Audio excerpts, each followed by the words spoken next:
सभी को नमस्कार, एक हुकार। Welcome to Edupat Acharya classes. आप सभी का वेलकम है आपके अपने परिवार एडुपत क्लासेस के एजुकेशनल डिजिटल प्लेटफॉर्म पे। मैं आपका अपना रवि आचार्य आप सभी का वेलकम करता हूं तहे दिल से। तो क्या कैसे हैं आप सभी? अच्छे होंगे, बढ़िया होंगे, मजे में होंगे, जबरदस्त होंगे। और इसी जबरदस्त एपिसोड के साथ, इसी जबरदस्त सेशन के साथ हम अपने सेशन की शुरुआत करते हैं लाजवाब तरीके से। तो एक बार जितने भी स्टूडेंट्स हैं फटाफट जल्दी से आ जाए। एसएमएस ये कौन सा टाइम है भाई बाई करने का? ये तो वेलकम करने का समय। यहाँ कैसे बाई हो रहा है बेटे? बिल्कुल बिल्कुल आकाश जी, बिल्कुल thank you so much, thank you. And Chaudhary Sanju, Sachin Keechar, Akash ji बहुत बढ़िया बात है। एक बार जल्दी से सभी बच्चे जुड़े, वो भी जितना जल्दी हो सके उतना जल्दी जुड़े। सुमन कोटा से बहुत बढ़िया, शुक्रिया आपका। सब्बा खैर। Sushant, Sachin Keechar, good evening, very good evening dear, good evening to all my dear students. बहुत बढ़िया बात है। स्वाति की कलम से वेलकम वेलकम, और रेगुलर आने लगी हो 3 दिन से पक्का यहाँ से। प्रणाम जी, नमस्कार जी। तो आज अपना एक जबरदस्त टॉपिक चलेगा जिसे सीसीई के नाम से जाना जाता है, कॉन्टिन्यूअस कॉम्प्रेहेंसिव एवोल्यूशन, और साथ में रिमेडियल क्लासेस भी इस टॉपिक का नाम है। यहाँ के जबरदस्त सीएलटी की जैसे आग लगाने वाले क्वेश्चन आप लोगों के लिए मैं लेकर आया हूं, वो क्वेश्चन जो सीधा एग्जाम की खोपड़ी में कितने छेद, 6 के 6 छेद। तो स्टार्टिंग करते हैं आज के इस सेशन की एक जबरदस्त एपिसोड के साथ।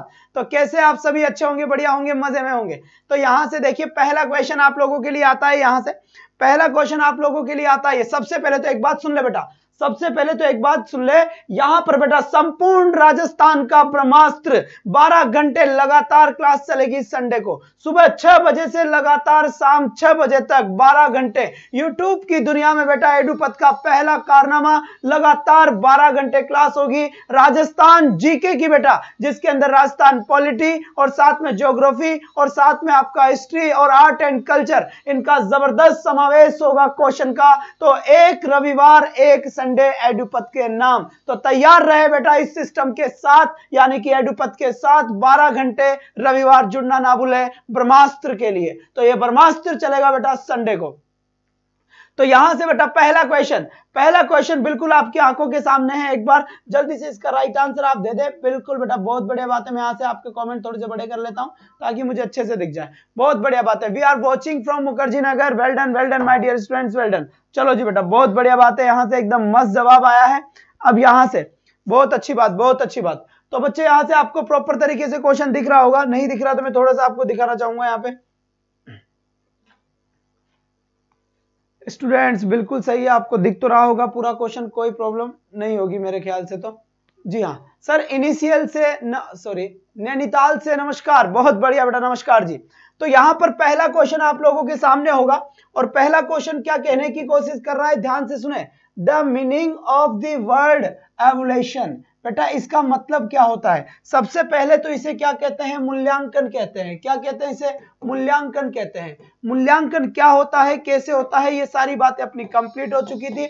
और इन्हीं 4 ऑप्शंस आपके यहाँ पे लिखे हुए हैं। राइट आंसर, राइट ऑप्शन देने की कोशिश करें। Quantitative description of individual students achievement.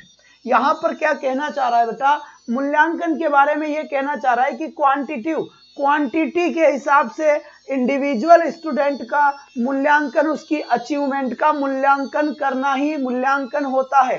दूसरा क्वेश्चन कह रहा है quantitative description of the one's abilities and achievements, किसी की भी एबिलिटी और अचीवमेंट। फिर होता है judgement of individuals ability and achievement, और यहां पर होता है बेटा none of these. Right answer बताने की कोशिश करें, आप लोगों के कमेंट के मुझे इंतजार रहेंगे।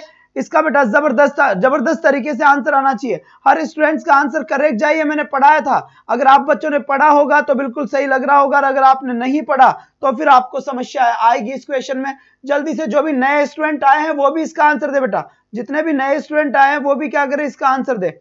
अच्छे तरीके से आंसर देने की कोशिश करें। बहुत अच्छी बात बेटा, शाबाश बेटा, शाबाश, बेहतरीन। यहां से मस्त तरीके का आंसर मेरे पास आया है। बिल्कुल बिल्कुल बेटा, यहां से तो इस क्वेश्चन का राइट आंसर देखो बेटा, जजमेंट ऑफ इंडिविजुअल। सबसे पहले तो मेरी बात सुन ले, जो ये मूल्यांकन होता है वो जजमेंट होता है। वो क्या होता है बेटा? जजमेंट होता है। किसका? इंडिविजुअल इंसान की एबिलिटी का एंड उसकी अचीवमेंट का, उसकी उपलब्धियों का बेटा। किसका होता है? उसकी उपलब्धियों का होता है। तो यहां तक की बात मेरे ख्याल से आपके अच्छे से समझ में आ गई होगी। तो इसका राइट ऑप्शन जो होगा मेरा क्या होगा, सी आंसर करेक्ट होगा। यहां से जिन बच्चों ने सी आंसर दिया है उनका बिल्कुल सटीक आंसर है। और इसी के साथ ही मैं आपको नेक्स्ट क्वेश्चन की तरफ लेकर चलना चाहूंगा। मूल्यांकन का मतलब क्या होता है बेटा? मूल्यांकन का मतलब होता है किसी भी स्टूडेंट्स का पूरा मूल्यांकन करना। मूल्यांकन का मतलब यह नहीं होता कि 100 में से कितने नंबर आए हैं ना। मूल्यांकन का मतलब होता है कि बच्चा चलता कैसे है, बच्चा बोलता कैसे है, बच्चे का व्यवहार कैसा है, बच्चे की हॉबीज क्या है, बच्चे का वैल्यूज क्या है, बच्चे का इंटरेस्ट किस में है। तो ये सारा का सारा मूल्यांकन कहलाता है। मूल्यांकन कोई छोटी चीज नहीं है टिंगर, मूल्यांकन एक अथाह समंदर है। मूल्यांकन का मतलब होता है कि हर क्षेत्र का मूल्यांकन करना। केवल उसे मूल्यांकन नहीं कहेंगे कि 10 में से 5 नंबर आ गए या 7 नंबर आ गए या 10 में से 10 नंबर आ गए, तो बेटा यह मामला गड़बड़ है, यह मामला गड़बड़ है। मूल्यांकन का मतलब होता है, मूल्यांकन का एक बहुत बड़ी टर्म है, बच्चे के स्कोलेस्टिक एंड को स्कोलेस्टिक चीजों की जांच करना। अब तुम कहोगे सर ये स्कोलेस्टिक क्या आ गया, को स्कोलेस्टिक क्या आ गया? स्कोलेस्टिक का मतलब होता है स्कूल से रिलेटेड मार्क्स की बात करता है। को स्कोलेस्टिक का मतलब क्या होता है कि बच्चों का इंटरेस्ट किसमें है, स्कूल के अलावा सारी चीजों की जांच करता है। जी हाँ, नमस्कार जी बीकानेर वालों, नमस्कार, बहुत बढ़िया। सर 10 साइड हो जाया करो, अड्डा आ जाया करो। ओहो हो, बहुत बढ़िया बहुत बढ़िया। सर वॉइस आ रही है पीछे से। बेटा यहाँ पर एक मकान में काम चल रहा है, थोड़ा सा एडजस्ट करें, ठीक है? मैं अब कुछ नहीं कर सकता इसमें। यहाँ पर बताइए बेटा इसका करेक्ट आंसर क्या होगा? बिल्कुल बेटा इसका राइट आंसर बताने की कोशिश करें, बढ़िया तरीके से इसका करेक्ट आंसर बताने की कोशिश करें। ये क्वेश्चन क्या कहने की कोशिश कर रहा है, शांति से देखे बेटा। यहां पर कहा जा रहा है the remedial teaching has been identified through. जो रिमेडियल टीचिंग होती है ना बेटा, रिमेडियल टीचिंग, अब ध्यान देना यहां पर रिमेडियल टीचिंग क्या होता है। रिमेडियल टीचिंग का मतलब क्या होता है बेटा? रिमेडियल टीचिंग का मतलब होता है कि उन टॉपिक्स को वापस पढ़ाना जो बच्चों के समझ में नहीं आया है। रिमेडियल टीचिंग का मतलब रीटीचिंग कभी भी नहीं होता। रिमेडियल टीचिंग का मतलब होता है प्रॉब्लम सॉल्विंग क्लास। इसका मतलब ब्लर हो रहा है, चलो ठीक है अभी चेक कर लेते हैं। कोई ना अभी मैं ठीक कर देता हूं, अभी मैं ठीक कर देता हूं, एक ही सेकंड में ठीक कर दूंगा, घबराओ मत आप।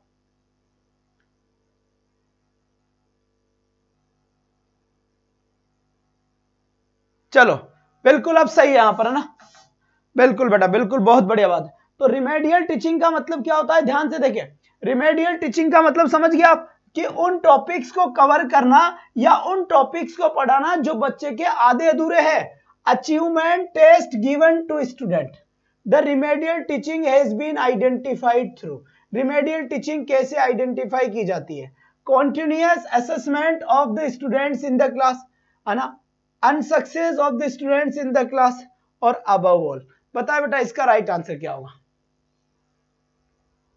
चलिए बेटा करेक्ट आंसर आने दे यहां से। Remedial teaching has been identified. Remedial teaching को कैसे आइडेंटिफाई कर सकते हैं बेटा? Achievement test given to student सही है, continuous assessment of the students in the class ये भी सही है, अनसक्सेस तो बेटा ऑल द अबव इसमें राइट आंसर होगा। Correct answer all the above answer होगा, बिल्कुल सही बात है। अब यहां से नेक्स्ट क्वेश्चन की तरफ, इसका आंसर आप दीजिए जब तक मैं बच्चों को शेयर कर देता हूं वीडियो, क्योंकि कुछ बच्चे शेयर के बाद ही आते हैं, उनको पता नहीं चलता। तो जल्दी से बता बेटा इसका राइट आंसर क्या होगा? बेहतर आंसर दे बेटा, आज सीसीई की क्लास है बेटा। सीसीई या रिमेडियल टीचिंग के क्वेश्चंस होंगे जो आपको सोल्व करने हैं। और आप ये भी नहीं कह सकते सर पढ़ाया नहीं। बच्चे मैंने ये सारा सब कुछ आपको पढ़ाया है, वो भी अच्छे तरीके से, सारा सब कुछ आपको पढ़ाया है वो भी अच्छे तरीके से। आंसर मिलना चाहिए मुझे, आंसर मुझे मिलना ही चाहिए, इस बात का ध्यान दे बेटा। बिल्कुल शाबाश बेटा शाबाश, सभी के पास वीडियो पहुंच गया होगा जहां तक मेरा मानना है। लाइव क्लास, चलिए बच्चे बहुत बढ़िया बात है। यहां से एकदम मस्त तरीके का आंसर आता हुआ आप लोगों का आंसर आया है। मैं क्वेश्चन पढ़ लेता हूं। क्वेश्चन क्या है? क्वेश्चन कह रहा है बेटा remedial teaching refers to teaching. Remedial teaching किस चीज की टीचिंग को रेफर करता है? To test learners periodically. इसका भाई रिमेडियल टीचिंग का मतलब ये होता है, ये थोड़ी ना होता है कि लर्नर के पीरियडिकली टेस्ट लेना। To address gaps in learning, बिल्कुल सही बात है। रिमेडियल टीचिंग का मतलब होता है जब किसी की भी लर्निंग में गैप लग जाता है, मान लीजिए यहाँ पर, मान लीजिए बच्चा जो है आज तो पढ़ने आया है और यहाँ पर वो एब्सेंट हो गया और फिर यहाँ पर वो प्रेजेंट हो गया। तो जब यहाँ पर मास्टर जी ने क्या पढ़ाया था, अब उसका तो गैप लग गया, तो यहाँ पर मास्टर जी ने क्या पढ़ाया था ये पता ही नहीं है। तो बेटा इसके लिए रिमेडियल टीचिंग हो सकती है, कोई प्रॉब्लम नहीं है, इसके लिए रिमेडियल टीचिंग हो सकती है क्योंकि ये बच्चा एब्सेंट था। या फिर मान लीजिए एक और बात ध्यान से सुने, उस चैप्टर में से मान लीजिए 3 टॉपिक समझ में नहीं आए। कितने टॉपिक समझ में नहीं आए? 3 टॉपिक्स ऐसे हैं जो समझ में नहीं आए। तो जब 3 टॉपिक समझ में नहीं आए तो उनकी भी क्या हो सकती है? उनकी भी रिमेडियल टीचिंग हो सकती है। पर आपसे कभी ये पूछा जाए कि रीटीचिंग को ही रिमेडियल टीचिंग बोलते हैं तो ये बात कहना बिल्कुल गलत है। अरे रिमेडियल टीचिंग को रीटीचिंग थोड़ी ना बोलेंगे, दोबारा सारा थोड़ी ना पढ़ाएंगे, केवल उन्हीं टॉपिक्स पे बात करी जाएगी, केवल उन्हीं चीजों पे बात करी जाएगी रिमेडियल टीचिंग में जो आपके अधूरे रहे हुए हैं या फिर मैं कह सकता हूं जो आपके समझ में नहीं आए हैं, उन्हीं को ही। और रिमेडियल टीचिंग कब लगती है ये भी आंसर हो सकता है। तो रिमेडियल टीचिंग लगती है बेटा जो टाइम होता है, स्कूल टाइम होता है, स्कूल टाइम के पहले भी रिमेडियल टीचिंग लगती है और स्कूल टाइम के बाद में भी रिमेडियल टीचिंग लगती है। बात समझ में आ गई? ये क्वेश्चन भी आपका एग्जाम में पूछा जा सकता है, वो भी बढ़िया तरीके से। कौन सा क्वेश्चन की रिमेडियल टीचिंग कब लगती है बेटा? ठीक है, तो यहां पर राइट आंसर हो गया to address gaps in learning के अंदर अगर कोई गैप रहता है तो उसके लिए रिमेडियल टीचिंग की जरूरत पड़ती है। चल छोटे आगे बढ़ते हैं, छोटी छोटी बातें और सिलेक्शन लाइव क्लास से जुड़े खोल के रख देंगे, स्लाइड वालों से सावधान। बिल्कुल बेटा बिल्कुल। यहां पर देखिए इसका करेक्ट आंसर क्या होगा? रिमेडियल टीचिंग इज ए, जल्दी से इसका करेक्ट आंसर बताए। इसका राइट आंसर क्या बेटेगा? जितना जल्दी हो सके उतना जल्दी सही आंसर देने की कोशिश करे बेटा। साइड में हो जाता हूं यहां पर, एकदम सही आंसर आप बताए कि इसका राइट आंसर क्या होने वाला है, जल्दी से बताए बच्चे। शाबाश बेटा, यहां से एकदम मैं जी बिल्कुल आप क्लास को शेयर कर दे बच्चे। जब तक शेयर क्या कर दे बेटा, आंसर शेयर करे, आंसर सेंड करे, जब तक मैं क्लास शेयर कर देता हूं। ठीक है, बहुत बढ़िया बात है। यहां से एकदम मस्त। रिमेडियल टीचिंग इज है, रिमेडियल टीचिंग क्या होती है एक बार जल्दी से बताएं, जितना जल्दी हो सके उतना जल्दी बताएं आपकी रिमेडियल टीचिंग क्या होती है। ठीक है बेटा, बहुत बढ़िया बात है, बहुत बढ़िया बात है बेटा।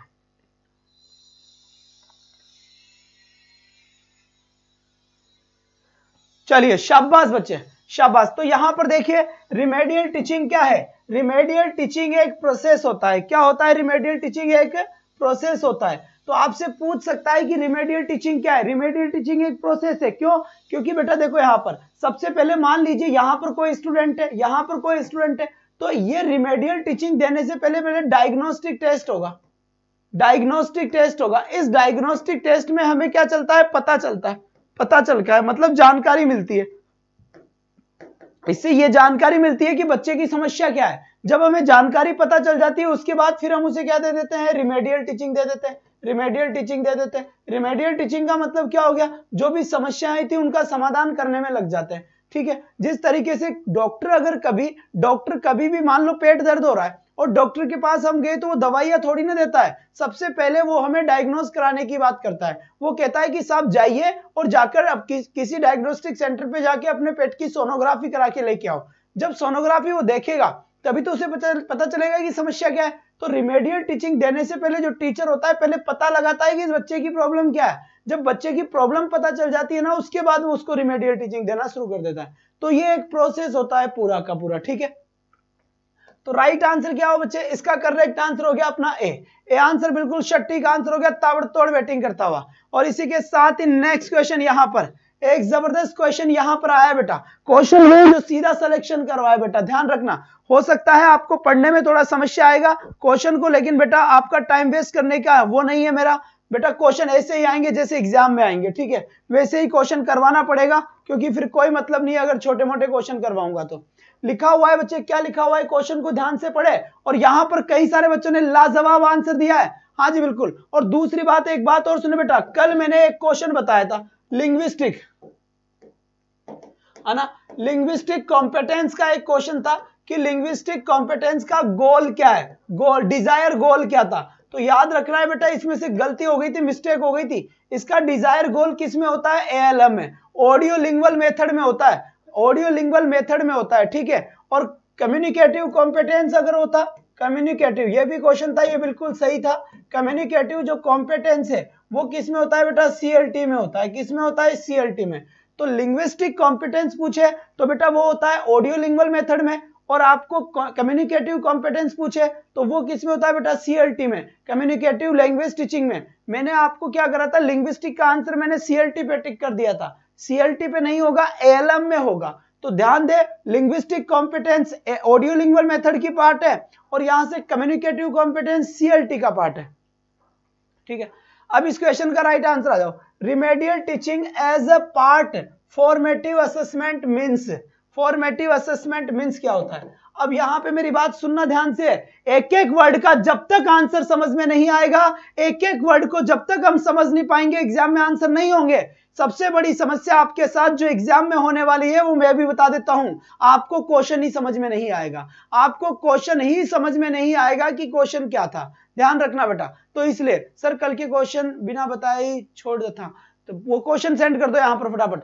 तो remedial teaching as a part of formative assessment, सबसे पहले आपके माइंड में ये चीज आनी चाहिए कि सर फॉर्मेटिव असेसमेंट क्या होता है। तो बेटा फॉर्मेटिव असेसमेंट क्या होता है मैं आपको समझा देता हूं। फॉर्मेटिव असेसमेंट का मतलब होता है कि पूरे के पूरे सिलेबस को, पूरे के पूरे सिलेबस को छोटे छोटे टुकड़ों में डिवाइड कर देना और उसके कई सारे छोटे छोटे एग्जाम ले लेना। जैसे मैंने आपको पूरा का पूरा टीचिंग मेथड पढ़ाया, क्वेश्चन समझ नहीं आएंगे सर, बिल्कुल सर। तो क्वेश्चन को ही समझने के लिए मैं आपको एक एक वर्ड को समझाऊंगा बेटा, एक एक वर्ड को सीधा खोपड़ी में बिठाऊंगा और सीधा आर पार करवाऊंगा। घबराओ मत, तो तुम सुनते जाओ, टिक लगा के नहीं जाऊंगा कि भी आंसर होगा, ना ना ना ना, ऐसा नहीं करूंगा। अब यहां से देखो, यहां पर देखो बेटा, यहां पर देखो बेटा, उसमें टीचर ही आंसर था नेगोटिएटर में, ठीक है, टीचर ही आंसर था उसका। अब यहां पे देखिए फॉर्मेटिव असेसमेंट का मतलब क्या होता है। फॉर्मेटिव असेसमेंट का मतलब होता है चलती हुई क्लास में ही, पढ़ाते हुए ही जब टीचर अपने बच्चों से कुछ पूछ लेता है, वही फॉर्मेटिव असेसमेंट होता है। यानी ड्यूरिंग द क्लास, यानी क्लास के दौरान, क्लास के दौरान अगर स्टूडेंट से कुछ पूछा जाता है वो फॉर्मेटिव असेसमेंट होता है। और जो फॉर्मेटिव असेसमेंट होता है, फॉर्मेटिव असेसमेंट में छोटे छोटे टुकड़ों में कई सारे टेस्ट रखे जाते हैं। क्या होता है मैं धीरे धीरे बताऊंगा इस बात का मतलब। अब यहां पर देखिए remedial teaching as a part of, जो रिमेडियल टीचिंग है वो एक पार्ट है फॉर्मेटिव असेसमेंट का। इसका मतलब क्या है, diagnosing and addressing gaps in learning. बिल्कुल सही बात है, रिमेडियल टीचिंग का मतलब होता है पता लगाना और जो उसकी लर्निंग है, लर्निंग के अंदर गैप कैसा हुआ, बिल्कुल सही बात। फॉर्मेटिव असेसमेंट 4 होते हैं, फॉर्मेटिव एग्जाम 4 होते हैं, जो बच्चे 10-10 नंबर के लिए जाते हैं। कितने कितने नंबर के, 10-10 नंबर के होते हैं। कितने एग्जाम होते हैं, 4 एग्जाम होते हैं। टोटल मार्क्स कितना हुआ, 40 मार्क्स, यानी कि 40 मार्क्स कंप्लीट हुआ। बात समझ में आ गई बेटा। क्या टेलीग्राम चैनल है, पीडीएफ कहां मिलेगी, ये सब क्लास के बाद में बात करूंगा, ठीक है। अभी आप केवल और केवल मुझे सुने और पढ़ने में ध्यान दे अच्छे तरीके से ना, पढ़ने में ध्यान दे बेटा बढ़िया तरीके से, ठीक। तो यहां से फिर देखिए, यहां पर बेटा एक और क्वेश्चन आपके सामने है। क्वेश्चन बड़ा है, थोड़ा साइड हो जाता हूं, आंसर आपको देना है बेटा। बेटा इस बात का ध्यान रखना कि क्वेश्चन चाहे कितना भी बड़ा हो आपको आंसर करना ही पड़ेगा। मैं यहां पर छोटे छोटे क्वेश्चन नहीं लेकर आऊंगा कि आपको राजी करने के लिए या खुश करने के लिए। बेटा कल एग्जाम का पेपर आएगा तो मुझे जवाब देना पड़ेगा, क्योंकि कई सारे स्टूडेंट्स मेरे ऊपर डिपेंड है। इसलिए बेटा मैं क्वेश्चन वही पढ़ाऊंगा जो यहां पर बेटा एग्जाम में आने लायक होगा, चाहे वो आपको बड़ा लगे या हार्ड लगे, मेहनत आपको करनी पड़ेगी। यहां पे लिखा हुआ है testing is required in language teaching because. Testing का मतलब क्या होता है, जांचना। ये कह रहा है टेस्टिंग इज रिक्वायर्ड, यानी कि जांचने की आवश्यकता होती है इन लैंग्वेज टीचिंग, किसी भी भाषा को पढ़ाने में, किसी भी भाषा के शिक्षण में, किसी भी लैंग्वेज टीचिंग में टेस्टिंग की आवश्यकता होती है। क्यों आवश्यकता होती है, it is a part of the syllabus. क्या टेस्ट लेना एक सिलेबस का पार्ट है। इट टेल्स द टीचर, या फिर टेस्ट टीचर को बताता है व्हाट द स्टूडेंट्स, कि जो स्टूडेंट्स है कैन डू, वो क्या कर सकता है, एंड दे कांट डू, और क्या नहीं कर सकता। क्या इसीलिए, या फिर it shows how successful the teaching has been, या फिर टेस्ट इसलिए लिया जाता है ताकि ये पता चल सके कि तुम्हारी टीचिंग कितनी सक्सेसफुल है। बेटा चल छोटे नेक्स्ट क्वेश्चन पे आ जा।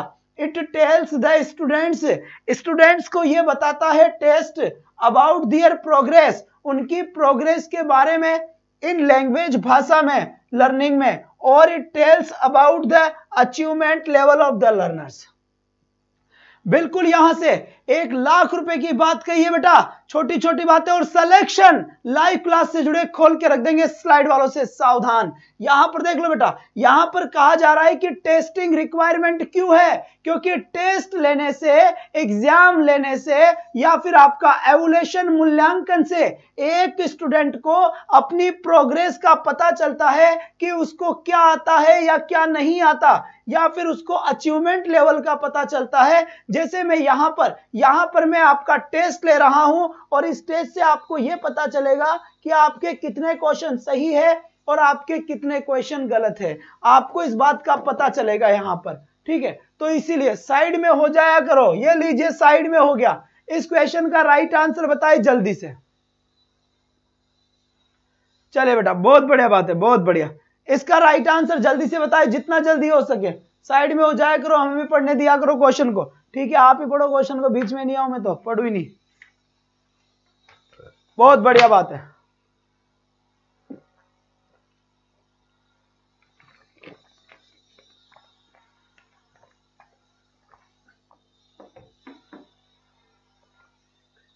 चलिए बेटा, अब तो आ जाऊं भाई, ठीक है। यहां क्या लिखा हुआ है, यहां लिखा हुआ है टेस्टिंग इंक्लूड्स समेटिव। यहां पे लिखा हुआ है टेस्टिंग, जो टेस्टिंग है इंक्लूड समेटिव, उसको शामिल करता है समेटिव को। अब समेटिव का मतलब जानते हो क्या? समेटिव का मतलब होता है केवल मात्र लास्ट वाला जो फाइनल एग्जाम होता है उसे समेटिव एग्जाम कहते हैं। समेटिव एग्जाम में आप कुछ कर ही नहीं पाते भाई, जब फाइनल एग्जाम दे ही दिया तो आपके कितने भी आए, आपके कितने भी नंबर आए, बाद में चेंज थोड़ी होंगे, नहीं होंगे ना बच्चे। तो यहां लिखा हुआ है प्रोफिशिएंसी टेस्ट फॉर्मेटिव, बिल्कुल सही है। अचीवमेंट टेस्ट एप्टीट्यूड, ये बात भी बिल्कुल सही है। और डायग्नोस्टिक, ये बात भी बिल्कुल सही है। ये सारी की सारी चीजें ही किस में आती है बेटा? इंक्लूड सॉरी टेस्टिंग में आती है ना, टेस्टिंग में आती है। तो प्रोफिशिएंसी टेस्ट भी होते हैं बेटा इसमें, टेस्टिंग में अचीवमेंट टेस्ट भी होते हैं, डायग्नोस्टिक भी होते हैं, ऑल द अबव, सारे के सारे टेस्ट इसमें होते हैं। Result no change in summative, summative बात करता है प्रोडक्ट की, किसकी बात करता है? प्रोडक्ट की। प्रोडक्ट का मतलब क्या होता है कि फाइनल क्या निकला, फाइनल रिजल्ट क्या है। जो फाइनल रिजल्ट की बात करता है बच्चे, उसे ही कहते हैं समेटिव। और समेटिव आपको कोई चांस नहीं देगा, समेटिव में आपके पास कोई चांस नहीं रहता कि आप क्या कर सकते हैं। जो रिजल्ट अगर 52% किसी के बन गए ना, अगर किसी ने मान लीजिए 52% किसी ने लिया है तो उसका 52% एकदम क्लियर हो गया, एकदम क्या हो गया बच्चे? क्लियर हो गया। इसके बाद नेक्स्ट क्वेश्चन यहां से देखिए, यहां लिखा हुआ है why is testing necessary, testing necessary जरूरी क्यों है? बेटा क्वेश्चन वो है जो सीधा एग्जाम में आएंगे, इस बात का ध्यान रखना, इस बात का ध्यान रखना। जी हां,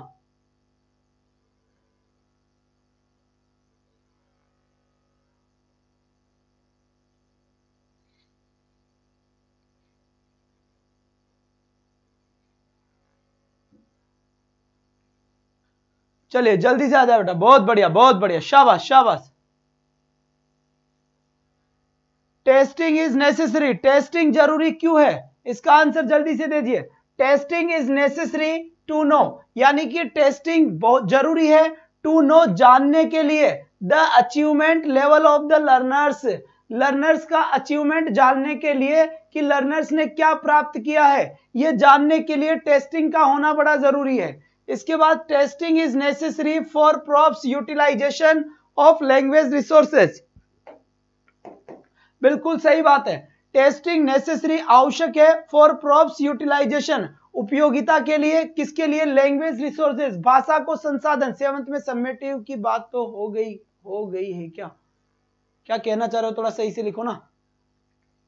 टेस्टिंग इज नेसेसरी, टेस्टिंग जरूरी है किस बात के लिए? Testing is necessary to know the competence of the teacher, teacher की क्षमता का पता लगता है, टीचर की अधिक्षमता का पता लगता है, किससे पता लगता है? टेस्टिंग से।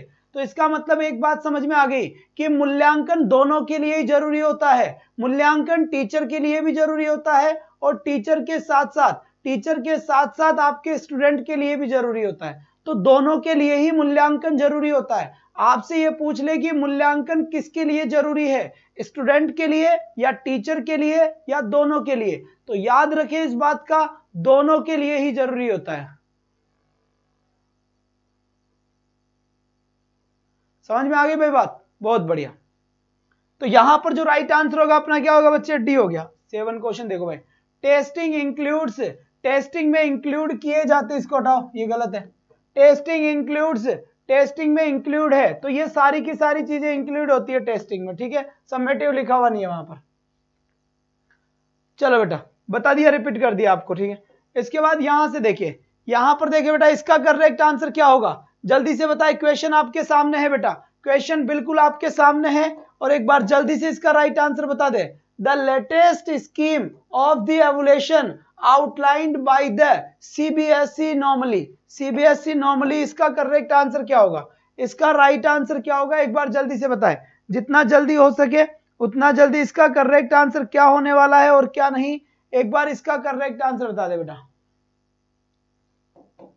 इसकी फुल फॉर्म आपसे पूछी गई है कि सीसीई की फुल फॉर्म क्या होती है, तो राइट आंसर क्या होगा बेटा इसका, कॉन्टिन्यूअस कॉम्प्रहेंसिव एवोल्यूशन। बिल्कुल सही बात है, एकदम अच्छे से इसकी जो फुल फॉर्म है उसे देख ले। सी का मतलब यहां पर कॉन्टिन्यूअस है, फिर सी का मतलब यहां कॉम्प्रहेंसिव है, और ई का मतलब यहां पर एवोल्यूशन है। तो बी आंसर यहां पर एकदम सटीक आंसर होगा, बिना किसी समस्या के, बिना किसी व्यवधान के, यहां पर बी आंसर बिल्कुल करेक्ट है।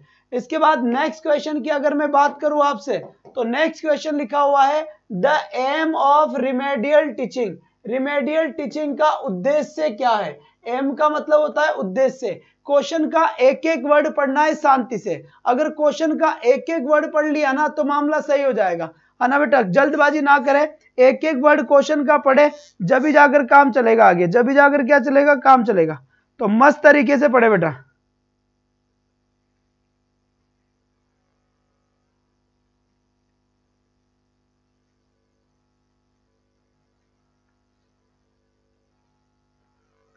चलिए इसका करेक्ट आंसर बताएं। द एम, रिमेडियल टीचिंग का एम क्या है, तो यहां पर राइट आंसर बताए बेटा, यहां पर करेक्ट आंसर क्या होगा, मुख्य उद्देश्य क्या होता है, तो to diagnose learning difficulties, learning difficulties को क्या करना, डायग्नोस करना, डायग्नोस करना, लर्निंग डिफिकल्टीज को क्या करना बच्चे, डायग्नोस करना, ठीक है। इसके बाद यहां से देखिए बेटा, to eliminate ineffective habits, reteach incorrectly learned skills. अब मेरी बात सुनने शांति से, इस क्वेश्चन की बात, इस क्वेश्चन को समझने के लिए थोड़ा दिमाग लगाना पड़ेगा, और दिमाग क्या है ध्यान से देखो बेटा। रिमेडियल टीचिंग में डायग्नोस्टिक नहीं आता है, डायग्नोस से तो केवल रिमेडियल टीचिंग थोड़ी ना शुरू हो जाता है, पहले हम पता लगाएंगे, पता लगाने के बाद में रिमेडियल टीचिंग शुरू होती है। भाई ट्रीटमेंट कब शुरू होता है, जो भी जांच होती है, जांचें तो ट्रीटमेंट में आती नहीं है। भाई पेट की सोनोग्राफी कराई तो सोनोग्राफी ट्रीटमेंट में नहीं है, सोनोग्राफी तो केवल इसलिए कराई गई है कि समस्या का पता लगाया जाए। अब समस्या का पता लग गया, अब उसका ट्रीटमेंट शुरू होगा। तो यहां पर बेटा डायग्नोस की लर्निंग जो डिफिकल्टीज है ये अलग चीज है। तो यहां से क्या होता है, पता लग गया, उसके बाद में टू एलिमिनेट इनफेक्टिव हैबिट्स और रिटीच इनकरेक्टली लर्नड स्किल्स। तो यहां पर राइट आंसर क्या हो जाएगा बेटा, यहां पर बिल्कुल करेक्ट आंसर हो जाएगा आपका बोथ बी और सी। क्या आंसर हो जाएगा, बोथ बी और सी, यहां पर बिल्कुल करेक्ट आंसर हो जाएगा। तो डी आंसर यहां पर करेक्ट है। इसके बाद यहां से देखिए, what are the points of formative and summative assessment, summative assessment. तो यहां पर अब देखिए इसका करेक्ट आंसर क्या है, इसका करेक्ट आंसर क्या होगा, what are the points of formative and summative assessment, ठीक है। सर क्वेश्चन नंबर 9 में सीबीएसई की फुल फॉर्म पूछा है, सीसीई की किसकी पूछा है भाई,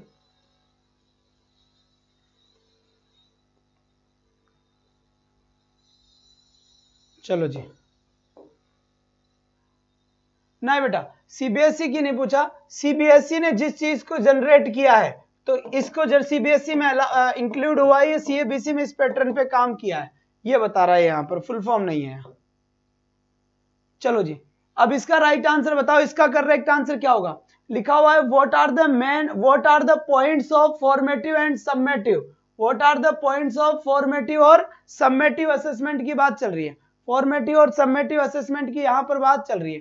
तो इसका करेक्ट आंसर क्या होगा, एक बार जल्दी से बता दें, इसका राइट आंसर क्या होगा? ऑब्जेक्टिव, टेस्ट ऑब्जेक्टिव या क्या क्या है? जल्दी से इस बात की भी तो सारी की सारी इंफॉर्मेशन दे दे आप। ठीक है बेटा, जल्दी से बताओ 11वें का आंसर क्या होगा? तो बात समझ में आ गई होगी यहाँ पर, बहुत बढ़िया बात है। तो यहाँ पर देखिए, what are the points formative and summative assessment. Formative और सबमेटिव असेसमेंट मूल्यांकन के पार्ट है। ध्यान रखना बेटा, असेसमेंट के दो पार्ट होते हैं, formative assessment, summative assessment. Formative assessment किसे कहेंगे? फॉर्मेटिव असेसमेंट का मतलब होता है जो छोटे छोटे टुकड़ों में टेस्ट लिया जाता है, जिसका यूनिट टेस्ट बोलते हैं। और सबमेटिव असेसमेंट किसे कहते हैं? बड़ा एग्जाम होता है, टर्म टेस्ट कहते हैं। तो यहां पर देखो, इनमें क्या होता है बेटा? ऑब्जेक्टिविटी होनी चाहिए, बिल्कुल सही है, टेस्ट बिल्कुल होने चाहिए, लेवल ऑफ जनरलाइजेशन होना चाहिए। जी बिल्कुल करेक्ट आंसर है। तो बेटा इसका राइट आंसर क्या होगा अपना? डी, ऑल द अबव, यहां से बिल्कुल सही आंसर होगा। इसके बाद ये क्वेश्चन ध्यान से देखिए बेटा, इस क्वेश्चन का आंसर बड़ा ध्यान से देखिए अच्छे तरीके से, जितना जल्दी हो सके उतना जल्दी इसका राइट आंसर दे दे, फटाफट राइट आंसर दे दे बेटा ना। बहुत बढ़िया बात है, बहुत बढ़िया बात है, शाबाश बेटा शाबाश।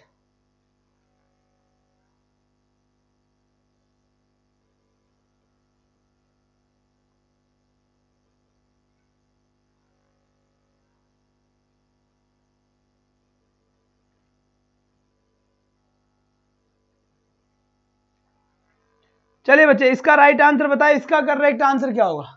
जल्दी से, यहां पर सभी बच्चों ने आंसर दिया है मुझे, और एक जबरदस्त आंसर मेरे पास आया है इस क्वेश्चन का।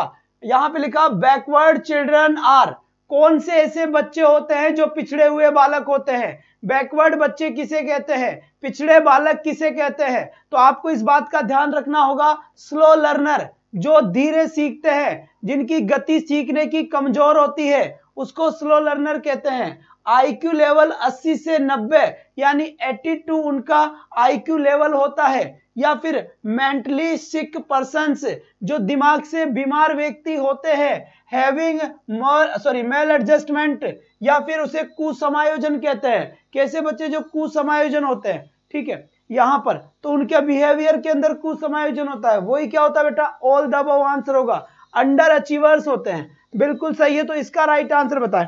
अब नेक्स्ट क्वेश्चन बिल्कुल आपके सामने है, एक बेहतरीन आंसर आया है बेटा, जबरदस्त आंसर बताए। इस टाइम क्लास अटक रही है नाजिना बेटा, हमारे यहां से बिल्कुल ठीक चल रही है, आपकी उधर से अटक रही है। इसका करेक्ट आंसर बता दे बेटा, आप जितना जल्दी हो सके उतना जल्दी इसका राइट आंसर बता दे। क्या होगा इसका करेक्ट आंसर? एक बार फटाफट और जल्दी से, फटाफट और जल्दी से दोनों तरीके से बता बेटा, जल्दी से इसका राइट आंसर।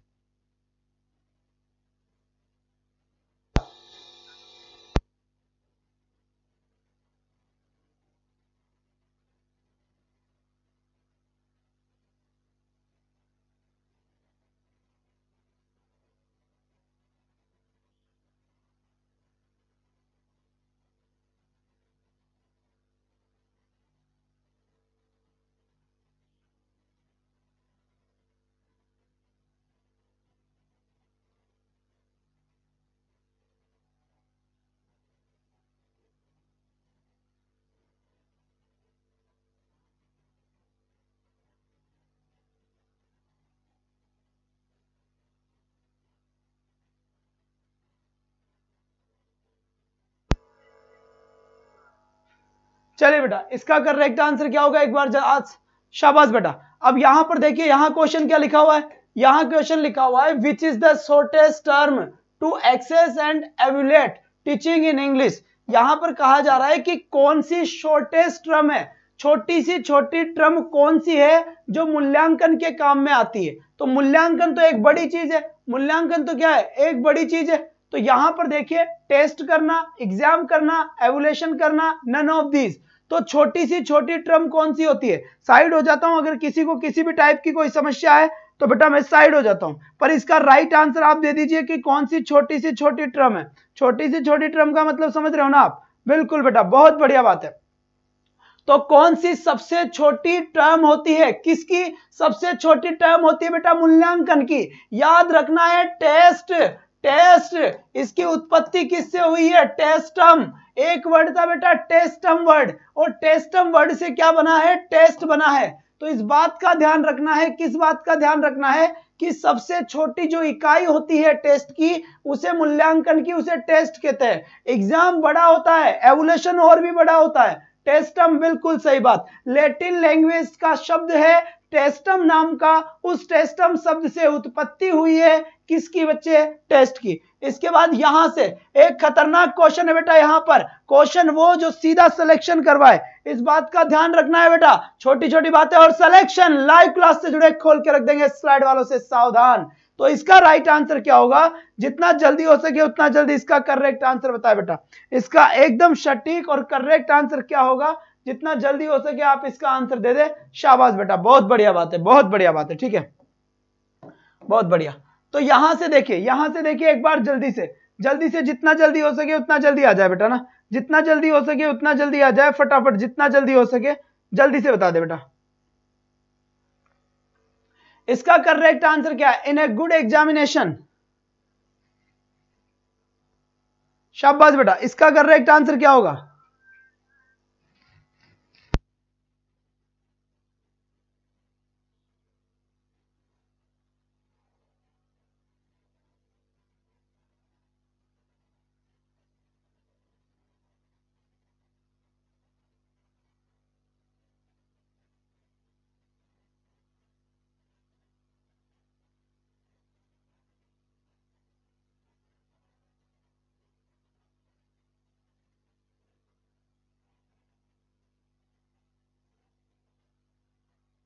चलिए साहब, बहुत बढ़िया बात, बहुत बढ़िया, बहुत बढ़िया। सी, बहुत अच्छी बात है, सी आंसर, बेहतरीन आंसर बेटा, बेहतरीन आंसर। अब चेक करते हैं क्या आंसर है और क्या आंसर नहीं है इसका। यहां पे लिखा हुआ है in a good examination paper which of the following is not correct. सबसे पहले तो नॉट करेक्ट पूछा है। And in a good examination paper, जो कोई भी अच्छा एग्जामिनेशन जो पेपर होता है, which of the following is not correct, इनमें से कौन सी वो चीज करेक्ट नहीं है? The whole syllabus is covered in the paper, सारा का सारा सिलेबस पेपर में कवर होना चाहिए, बात number 1। The questions must be designed scientifically, जो क्वेश्चन हो वो अच्छे तरीके से डिजाइन होने चाहिए, ठीक है, धीरे धीरे चलते हैं, ठीक है बेटा। इसके बाद the answers must be predetermined at अनबेस, the test is taken without proper teaching. इनमें से कौन सा पॉइंट ऐसा है जो गलत है एग्जाम को लेकर? कौन सा पॉइंट ऐसा है जो गलत है एग्जाम को लेकर? अब बताए बेटा, करेक्ट आंसर दे। डी आंसर बिल्कुल क्या कह रहा है? The test is taken without proper teaching. ये कहना चाह रहा है कि टेस्ट लो बिना पढ़ाए, है ना? हाँ बेटा, स्लो ही चलेंगे यार, स्लो ही तो चल रहे हैं, कहां भाग रहे हैं, कहां भाग रहे हैं बताओ, झापट पड़ेगी। 12th वाला फिर से देखो, क्या देखूं उसके अंदर 12th वाले में? बताओ भाई, बताइए 12th वाले में क्या देखना है, जल्दी बताए। ये देख लिया,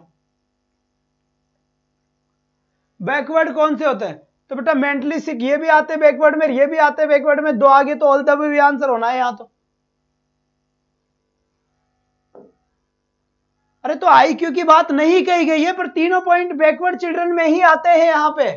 आईक्यू की बात नहीं की गई, पता है, स्पेशली आईक्यू थोड़ी ना पूछा है, वो पूछा है कि कौन से पिछड़े बैकवर्ड चिल्ड्रन कौन कौन से होते हैं, तो ये सारे के सारे बैकवर्ड चिल्ड्रन ही होते हैं। फिर यहां से देखिए, नोट अगर पूछता तो हम यह आंसर दे देते, पर जब अगर दो चीजें अपने पास ऑप्शन में सही है तो ऑल द अबव दिया हुआ है, तो फिर तीसरे को अपने को करना ही पड़ेगा। चलिए अब यहां से देखिए, ये बात समझ में आना, ठीक है बेटा। प्री डिटरमाइंड आंसर होने चाहिए, मतलब क्या हो बेटा? पहले अनबेस, मतलब अनबेस का मतलब यह हो बेटा कि एक तरह तुक्के लगाने वाले आंसर नहीं होने चाहिए। आपके पास पहले से ही क्या होने चाहिए? प्री डिटरमाइंड आंसर होने चाहिए उसके, ठीक है, प्री डिटरमाइंड आंसर होने चाहिए। The test is taken without proper teaching, जो टेस्ट है, जो टेस्ट लिए जाते हैं वो बिना तैयारी के, बिना पढ़ाए टेस्ट ले लो, तो ये चीज एक गलत बात है। बिना पढ़ाए टेस्ट नहीं होगा, टीचर पेपर वो ही बनाया गया, उन्हीं में से ही क्वेश्चन देगा जिस क्वेश्चन में जो सिलेबस बताया गया है। जैसे कई सारे अपने ये भी तो होता है ना, अपने भी तो होता है ना, ये कई सारे जैसे पेपर है, पेपर आउट ऑफ सिलेबस आ गया तो फिर उसका बोनस नंबर मिलता है, तो क्यों मिलता है? क्योंकि पेपर आप उसी में से बनाओगे जो आपने सिलेबस निर्धारित किया है। सिलेबस निर्धारित किया है और पढ़ने के लिए बच्चे को पूरा टाइम दिया जाएगा, पढ़ने के लिए बच्चे को पूरा का पूरा समय दिया जाएगा, पूरा सिलेबस दिया जाएगा। उसके बाद ही आप क्या करोगे? उसका एग्जाम ले सकते हो, उसका टेस्ट ले सकते हो। तो ये कह रहा है कि द टेस्ट इज टेकन, कि टेस्ट लिया जाना चाहिए या लिया जाता है विदाउट प्रॉपर टीचिंग, बिना अच्छे से पढ़ाए। बिना अच्छे से पढ़ाए टेस्ट लिया जाता है, तो ये बात गलत है। पहले पढ़ाया जाता है, उसके बाद में टेस्ट लिया जाता है। फिर यहां से देखिए बेटा, द टर्म एग्जामिनेशन, क्या लिखा हुआ है? द टर्म एग्जामिनेशन, जो एक शब्द है, एक टर्म है एग्जामिनेशन नाम का, इज डिराइव्ड फ्रॉम वर्ड, कौन से वर्ड से लिया गया है? ये एग्जामिनेशन वर्ड किस वर्ड से बना है? यहां से देखिए, टू एग्जामिन से बना है, टू टेस्टम से बना है, टू एग्जामिन से बना है, टू एग्जामिन से बना है। इसका राइट आंसर बता बेटा, इसका करेक्ट आंसर क्या होगा? जल्दी से, टू एग्जामिन। बेटा ए बी सी डी में से आंसर दे। बहुत बढ़िया, आपका जवाब मिला है यहां पर, एकदम सटीक मुझे देखने को मिला है। बहुत बढ़िया, बहुत बढ़िया बेटा। अब मैं आपको इसका आंसर बता देता हूं, या तो इसका आंसर होगा ये, या इसका आंसर होगा है ये। अब मैंने बता दिया, बाकी कोई नहीं होगा। दोनों में से करेक्ट आंसर कौन सा है, आप मुझे कमेंट बॉक्स में जवाब दोगे। इजी सा क्वेश्चन है, जब हमने पढ़ाया था तब मैंने आपको लिखवाया था, सारी की सारी चीजें आपके पास लिखी हुई है, तो ऐसी कोई बात नहीं। दोनों में से मुझे कमेंट बॉक्स में आंसर दे देना इस बात का।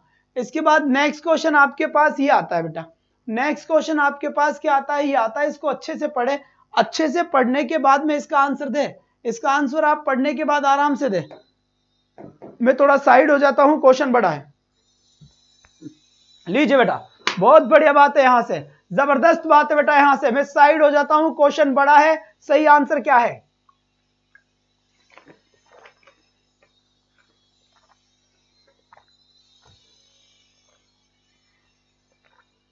बहुत बढ़िया बेटा, बहुत बढ़िया, बहुत बढ़िया, शानदार। जल्दी से इसका राइट आंसर दे दे। साइड बिल्कुल मैं हो चुका हूं, और सही आंसर आपका क्या है वो सही आंसर आप बताने की कोशिश करें बेटा।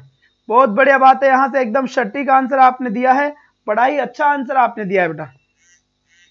सभी के आंसर्स ऑलमोस्ट सेम सेम से आ रहे हैं, पर यह पता नहीं कि पूरे के पूरे आंसर आ भी रहे हैं या नहीं आ रहे हैं। एकदम सटीक जवाब आपका है, बड़ा मस्त जवाब आपका है बेटा। यहां से एकदम कोई भी सिस्टम वाली बात नहीं है। क्या ऑप्शन ए होगा या फिर ऑप्शन बी होगा? रिपोर्ट टू द प्रिंसिपल, क्या आप प्रिंसिपल को रिपोर्ट करोगे, या फिर इसका आंसर क्या करोगे आप? जल्दी से बताएं बेटा, जल्दी से बताएं, जितना जल्दी हो सके उतना जल्दी बताने की कोशिश करें। इसका राइट आंसर क्या होगा?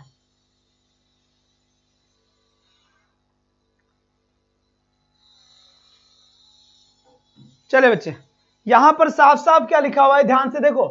If some of your peoples, यानी कि तुम्हारा कोई भी स्टूडेंट है, तुम्हारा कोई भी एक विद्यार्थी है, तुम्हारा एक स्टूडेंट मिसबिहेव, गलत व्यवहार कर रहा है विद यू, तुम्हारे साथ तुम्हारा कोई स्टूडेंट है वो गलत व्यवहार कर रहा है in the school campus, school campus में उसने गलत तरीके से बात करी तुमसे, यू मस्ट, तो तुम्हें क्या करना चाहिए? तो रिपोर्ट टू द प्रिंसिपल, आप उस बच्चे की रिपोर्ट प्रिंसिपल को दोगे कि ये बच्चा इस तरीके से बात किया। रिपोर्ट टू दियर पेरेंट्स, या फिर उसके माता पिता को जाकर ये बात बताओगे कि तुम्हारा लाडला और तुम्हारी लाडली ने मुझे ये बात बोली। या फिर improve their behaviour by your own character and scholarship, या फिर उसके बिहेवियर को इंप्रूव करने की कोशिश करोगे तुम्हारे खुद के विवेक से, तुम्हारे खुद के स्वविवेक से। या फिर mobilise other teachers against these students. बेटा तो ये बात बिल्कुल सही होगी, एकदम करेक्ट आंसर ये है। आप उस बच्चे का दूसरे के साथ थोड़ी ना बातें करोगे, दूसरों के साथ थोड़ी ना बातें करोगे यहां पर। बहुत बढ़िया बात बेटा, बहुत बढ़िया बात, शाबाश बेटा, शाबाश, बेहतरीन। यहां से नहीं सर थप्पड़ मार दूंगी मैं तो।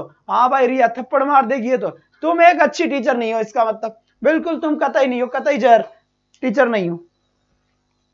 बात समझ में आ गई यहां से?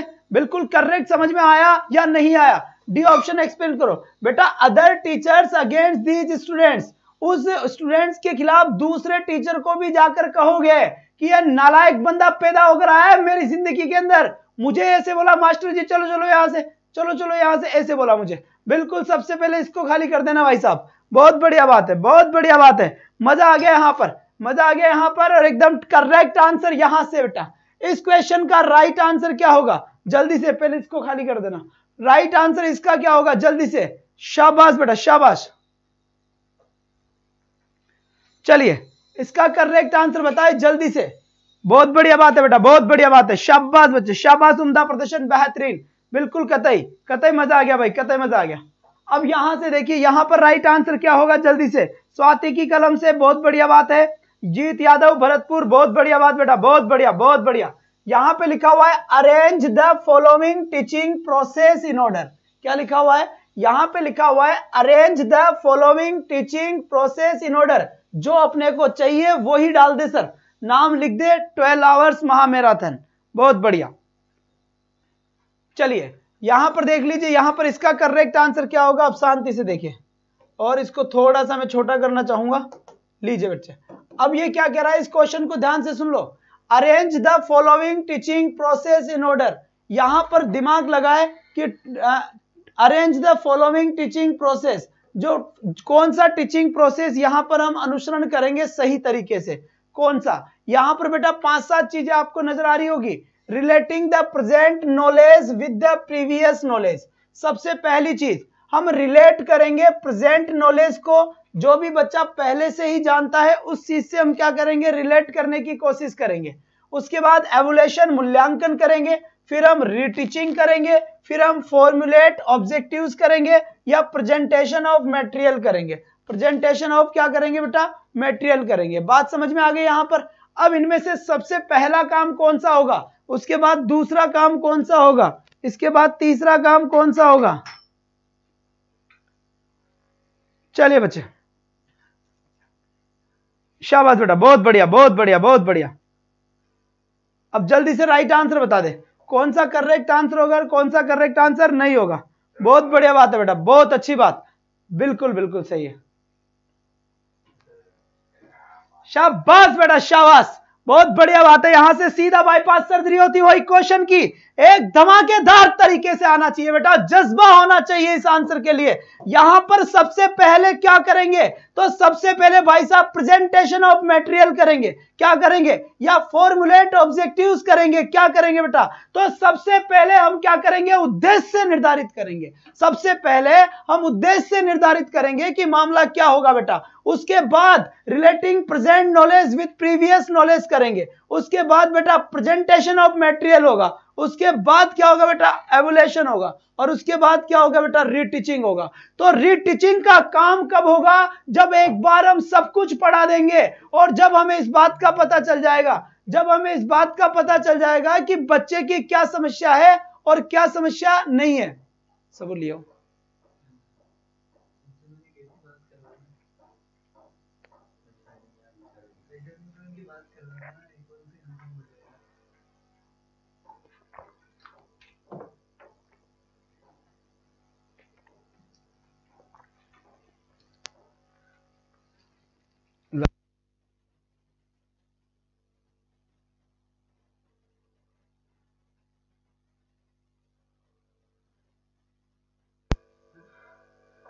चलिए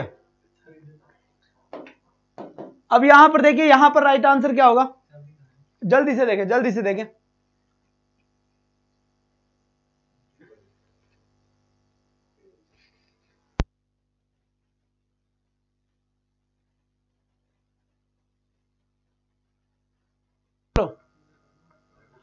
तो करेक्ट आंसर क्या होगा, खाली